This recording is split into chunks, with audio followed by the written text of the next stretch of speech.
নমস্কার, বাংলা বার্তা থেকে বলছি সন্ময় বন্দ্যোপাধ্যায়। ভারত যখন ব্যস্ততার আভ্যন্তরীণ রাজনীতিতে, ভারত যখন ব্যস্ততার সংসদে বিভিন্ন বিল কিভাবে পাশ হবে, তার জন্য কোন কোন রাজনৈতিক দল থেকে কোন কোন সাংসদদের ভাঙিয়ে নিয়ে আসা যেতে পারে, কিংবা এই পশ্চিমবঙ্গের মাটি যখন ব্যস্ত ৮০ দিনের একটা সরকার তার কাজের উদযাপন নিয়ে, ঠিক সেই সময় এই উপমহাদেশে ঘটছে একটা বড় ঘটনা, যে ঘটনায় শেখ হাসিনাকে কি ভারতবর্ষ চাইছে, ভারতবর্ষ কি মেসেজ দিয়েছেন শেখ হাসিনাতে যে ইউ প্লিজ গো ব্যাক, বাংলাদেশে আপনি ফিরে যান। এই চাপ, এই নির্দেশ, এই মেসেজ কি সরাসরি শেখ হাসিনাকে দিয়েছেন নরেন্দ্র মোদীর সরকার?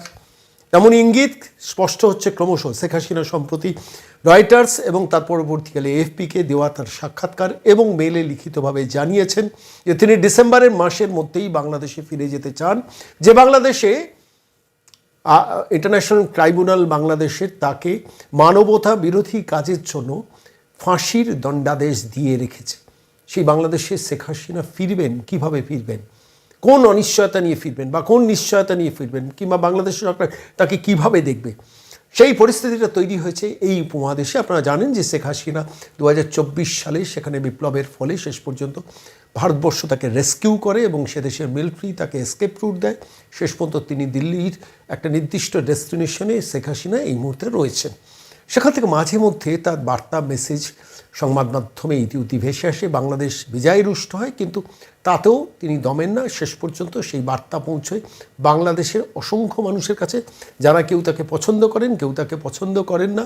আওয়ামী লীগের অসংখ্য মানুষ ইতিউতি যারা লুকিয়ে রয়েছেন বাংলাদেশের বিস্তৃত প্রান্তে, শেখ হাসিনার ওই মেসেজ পেয়ে কোনো একটা জায়গায় উদ্বুদ্ধ হন।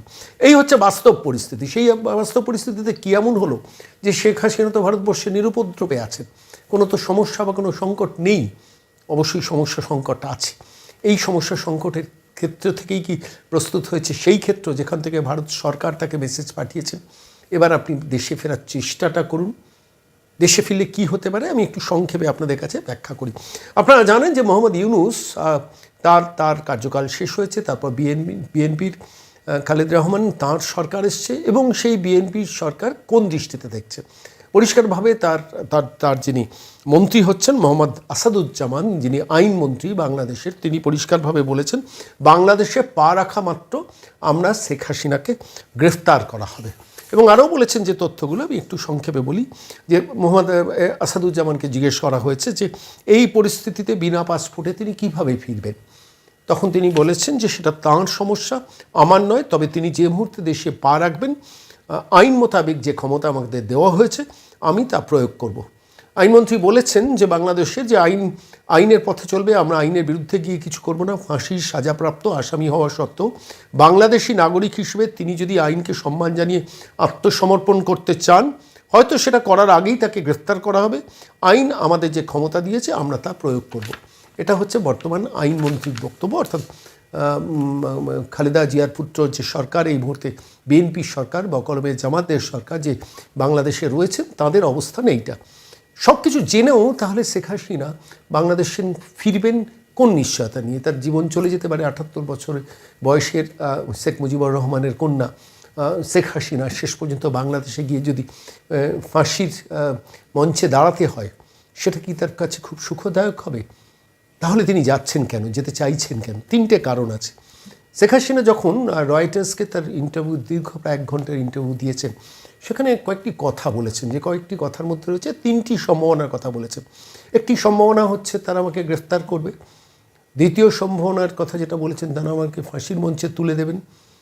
তৃতীয় সম্ভাবনার কথা যেটা বলেননি, সেটা হচ্ছে বাংলাদেশে একটা পুনরায় গণ অভ্যুত্থানের একটা সম্ভাবনা তিনি দেখছেন, যেখানে দাঁড়িয়ে বাংলাদেশের মানুষ ইতিমধ্যেই তিতবিরক্ত বর্তমান যারা সরকার চালাচ্ছেন, এবং সেখান থেকে দাঁড়িয়ে সমস্ত যারা আওয়ামী লীগের যারা সমর্থক আছেন, যারা ভক্ত আছেন, যারা কর্মী আছেন, যারা আত্মগোপন করে আছেন, তারা বেরিয়ে আসবেন এবং কোনো একটা জায়গা থেকে হয়তো একটা এমন পরিস্থিতি তৈরি হবে যেখানে গণ অভ্যুত্থান করে আবার শেখ হাসিনা, ৭৮ বছর বয়সে শেখ হাসিনা সরকারের মসনদে বসবে। এই 3টি সম্ভাবনার কথা মাথায় রেখেই বলেছেন। কিন্তু চতুর্থ সম্ভাবনা যেটা, সেটা হচ্ছে শেখ হাসিনা পরিষ্কারভাবে বুঝেছেন যে এই মেসেজটা যখন বাংলাদেশে পৌঁছবে, যারা ইতিউতি এখন এই মুহূর্তে বাংলাদেশে যা খবর যারা রাখেন, আমি কিছু তথ্য সংগ্রহ করেই বলছি, বাংলাদেশে ইতিমধ্যে বিভিন্ন অন্য সংগঠনের নামে আওয়ামী লীগের সমর্থকরা ইতিমধ্যে কিন্তু রাস্তায় নেমে পড়েছেন বিভিন্ন প্রান্তে, এবং তারা ইতিমধ্যে আন্দোলনে সামিল হয়েছেন। হয়তো এরকমও হতে পারে চতুর্থ সম্ভাবনা যে শেখ হাসিনা তাদের উদ্বুদ্ধ করার জন্য যে আমি ফিরছি, ফলত আগামী 6 মাস তারা আরও অ্যাগ্রেসিভ হবেন, তারপরে যদি আমি নাও ফিরি কিন্তু তারা বাংলাদেশের মাটিতে দাঁড়িয়ে আরেকবার গণ অভ্যুত্থানের একটা চেষ্টা করবেন, এই সম্ভাবনার কথাটাও উড়িয়ে দেওয়া যাচ্ছে। এ তো গেল শেখ হাসিনার দিক। এবার আসি ভারতবর্ষ কী চাইছে। দেখুন, ভারতের সরকারের পক্ষ থেকে যদি শেখ হাসিনাকে বলাও হয়ে থাকে, মেসেজও দিয়ে দেওয়া থাকে যে আপনাকে তো 2024 থেকে 2026 আমরা প্রোটেকশন দিলাম, এইবার আপনি ফেরার চেষ্টা করুন, অন্তত ইনিশিয়েটিভটা নিন। কারণ এটা ভাবার কোনো কারণ নেই যে ভারত সরকার সিগন্যাল দেননি অথচ শেখ হাসিনা 1 ঘন্টার রয়টার্সকে ইন্টারভিউ দিয়ে দিলেন। এটা ভাবার কোনো সম্ভাবনা নেই যেখানে এএফপিকে তার মেলে দীর্ঘ লিখিত জবাব ভারত সরকারের বিনা অনুমতিতে শেখ হাসিনা দিয়েছেন। কারণ শেখ হাসিনা ভারত সরকারের প্রোটেকশনে আছে, এটা অবিসংবাদিত সত্য। ফলত সেইখান থেকে দাঁড়িয়ে শেখ হাসিনা যখনই সংবাদ মাধ্যমের কাছে মুখ খুলছেন বা লিখিত মেলের উত্তর দিচ্ছেন, এটা ধরেই নেওয়া যেতে পারে যে ভারতবর্ষের পররাষ্ট্র মন্ত্রকের এবং সর্বোচ্চ স্তরের সম্মতি নিয়েই তিনি দিচ্ছেন। এবার প্রশ্নটা হচ্ছে, এই জায়গাটা তৈরি করার প্রেক্ষাপটটা হচ্ছে ভারত সরকার কি তাহলে চাইছে যে শেখ হাসিনা ফিরুন? যদি চান তাহলে কেন চাইছেন? আমি খুব সংক্ষেপে কয়েকটি তথ্য এই নিয়ে রিসার্চ ওয়ার্ক করেই আমি আপনাদের কাছে বলছি। ইতিমধ্যে ভারত সরকারের সামনে 2টি ঘটনা ঘটছে। বাংলাদেশে সাংঘাতিকভাবে চীনা আগ্রাসন বাংলাদেশের মাটিকে ব্যবহার করে শুরু হয়েছে। আপনারা জানেন মংলো পোর্ট, সেখানে চীন ইতিমধ্যে ভারতবর্ষের নিয়ন্ত্রিত সংস্থাকে সরিয়ে তারা সেখানে কাজ শুরু করেছে। আপনারা জানেন লালমনিরহাট চিকেন স্নেকের কাছে, সেখানে ইতিমধ্যে এয়ারবেস বাংলাদেশ এয়ারবেসে আধুনিকীকরণের কাজটা চীন করেছে, এবং চীনের একাধিক যুদ্ধ বিমান লাদাখের কাছেও ইতিমধ্যে ভারতমুখী হয়েছে। সংবাদ মাধ্যমে সেই রিপোর্টটা বেরিয়েছে, এবং তারা সমবেত করছেন আরও আধুনিক সমস্ত জেট বিমানগুলোকে। দ্বিতীয় যেটা হচ্ছে, বাংলাদেশকে প্রচুর বিমান সাপ্লাই করছেন, যে বিমান চীন পাকিস্তান ছাড়ার কাউকে সাপ্লাই করে না। আধুনিকতম সমস্ত র্যাডারের আওতায় বেরিয়ে যাওয়া যেসব বিমান, অর্থাৎ র্যাডার ধরতে পারবে না এইসব বিমান, যুদ্ধ বিমান, সেইগুলো কিন্তু পাকিস্তান ইতিমধ্যে বাংলাদেশকে বিক্রি করেছেন। তার ডিল করার জন্য তারেক রহমান বাংলাদেশে গিয়েছিলেন, চীনে গিয়েছিলেন, এবং সেখানে তারেক রহমান সরকারের শপথ নেওয়ার পর মার্কিন যুক্তরাষ্ট্র যাননি, কিন্তু চীনে গিয়েছিলেন এবং সেখানে সেই চুক্তিটা করেন, এবং তারপর সেই ডেলিভারিগুলো হওয়া শুরু হয়ে গেছে। চীন চাইছে বঙ্গোপসাগরের দখলটা নিতে, যেটা ভারতবর্ষের কাছে মাথা ব্যথার কারণ।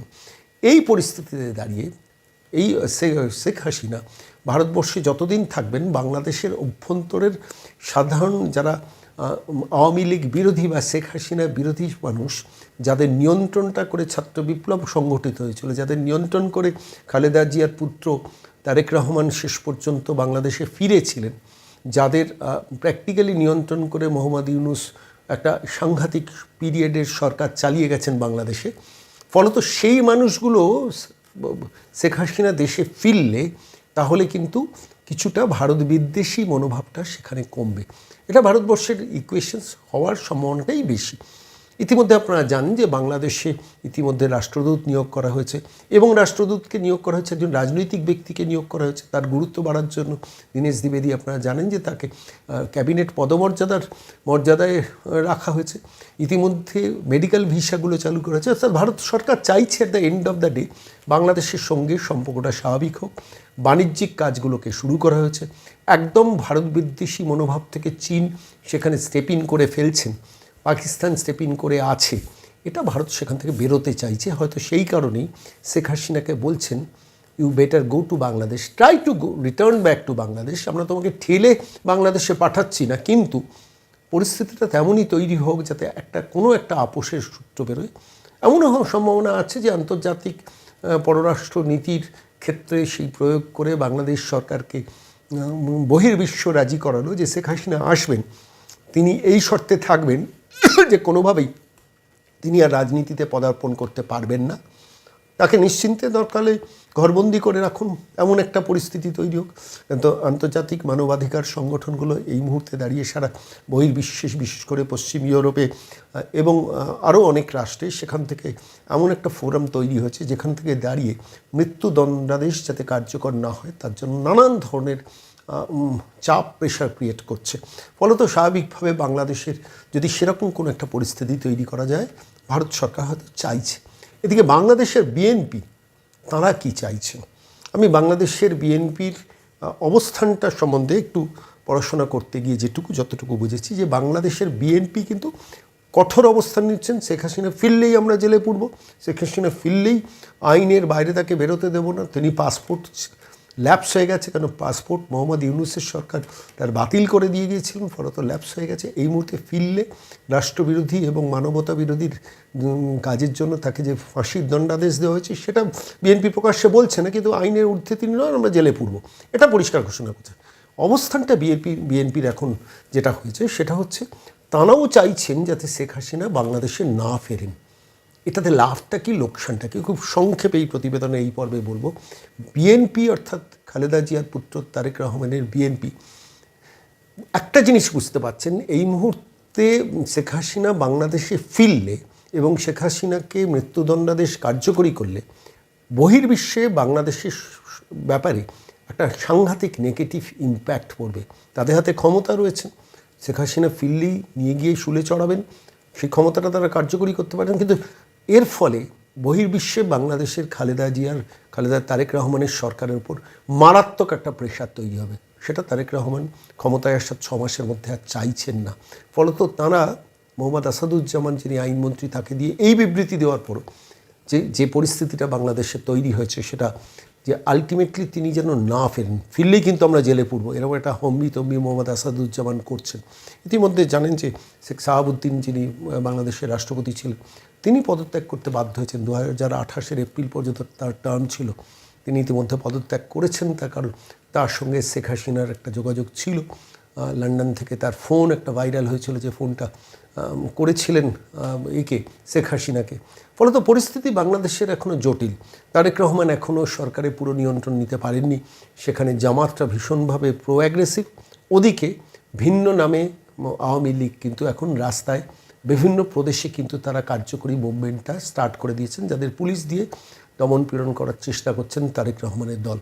এইরকম একটা কঠিন পরিস্থিতিতে তারেক রহমান যেটা অবস্থান নিয়েছেন যে আসাদুজ্জামান তিনি আইনমন্ত্রীকে দিয়ে বলবো এলেই জেলে পুরবো, যাতে আলটিমেটলি শেখ হাসিনা না ফেরেন।